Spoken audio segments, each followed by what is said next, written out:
guys, ang tutorial naman natin ngayon ay yung kantang Kasalanan. At para sa mga nagsisimula pa lang sa paggigitara, ganito lang yung gagawin natin para hindi tayo mahirapan sa paglipat-lipat ng chord. Ang chord naman ng buong kanta natin ay G. Pwede rin siyang ganyan, strum lang natin mula 4th string hanggang 1st string. Tapos E minor, C. Pwede rin siyang ganyan, strum lang natin mula 4th string hanggang 1st string. Tapos D. Ganito lang gagawin natin. Pagkapa natin ng G, pwede rin natin gawin shortcut. Ganyan. Paglipat natin ng E minor, titignan natin yung 5th string. Kailangan guys, ganito yung pagkapa natin. Para paglipat natin sa C, dinan na lang natin yung 2nd string. Tapos D. Gagawin lang natin guys, ulit-ulitin natin yung ating pagkapa hanggang masanay yung daliri natin. Pagdating naman sa chorus, ang chord natin ay C, G, D, C. Ganun pa rin yung gagawin natin. Pagkapa natin ng C, titignan natin yung 1st string sa part ng 3rd fret, G. Tapos D, titignan natin yung 3rd string. Tapos paglipat natin ng C, titignan natin yung 2nd string. Strumming pattern naman yung susunod natin na i-practice ngayon. Pansinin nyo na lang yung kulay ng chord ng ating kanta. Kunwari, yung kulay ng chord ng ating kanta ay kulay dilaw. Ibig sabihin, ang strumming pattern niya ay down, down, down, up, down, down, down. Ganito lang yung gagawin natin. Pag-strum natin ng down, down, down, yung panghuli natin na strumming pattern, di ba yung panghuli natin na strumming pattern ay down, gagawin lang natin, strum natin ng open string. Pag angat natin ng daliri natin, kunwari nakakapa yung daliri natin, pag angat natin, kailangan nakahanda na yung daliri natin sa susunod na kakapain natin. Strum natin ng isang down, tapos kapa tayo ng E minor, tapos strum natin ulit yung down, down, down, open string, tapos kapa tayo ng C, strum natin ulit yung down, down, down, down, down, open string, tapos kapa tayo ng D, down, down, down, down, down, tapos open string, balik sa G, ulit.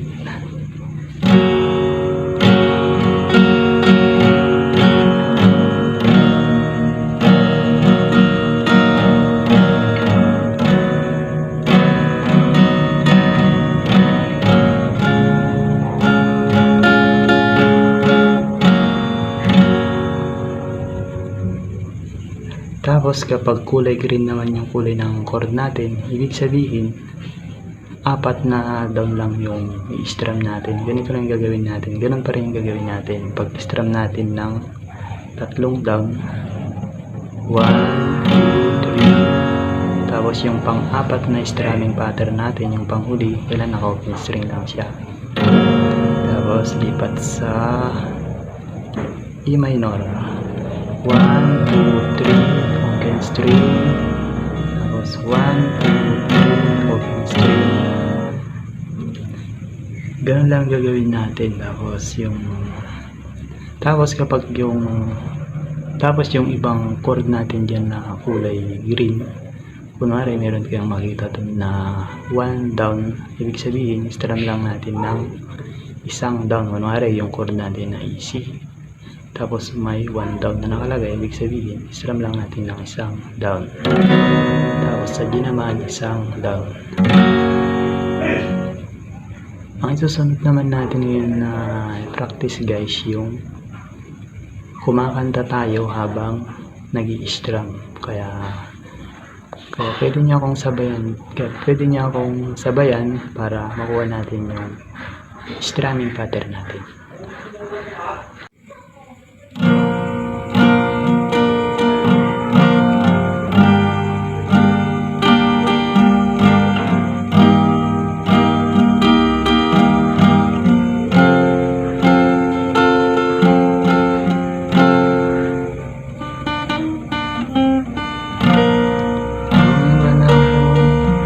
Sinayang mo, pasakit na dinanas mo, hindi ko nakita ang pag-usa.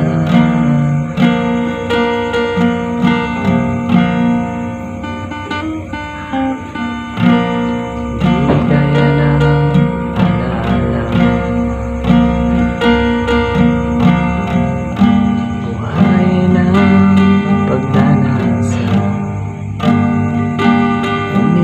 sabihin mo sa akin kung paano pupunuan ang pagkukulang ko.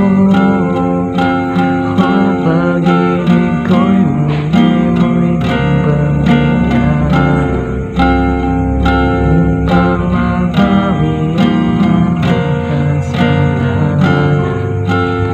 Sana'y malaman ang nais ko.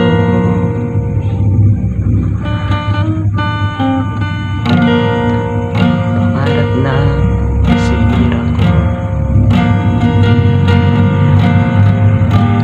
kailang nagpambayad ang buhay ko. Ang isip ko iyo sumuko sa tukso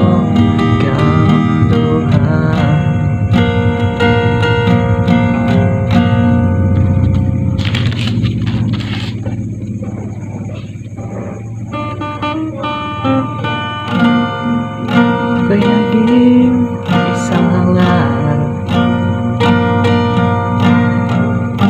Isinubo mo ang iyong dangal. Ngunit paano ba mababawi pa ang nagawa kong mga pagkakasala?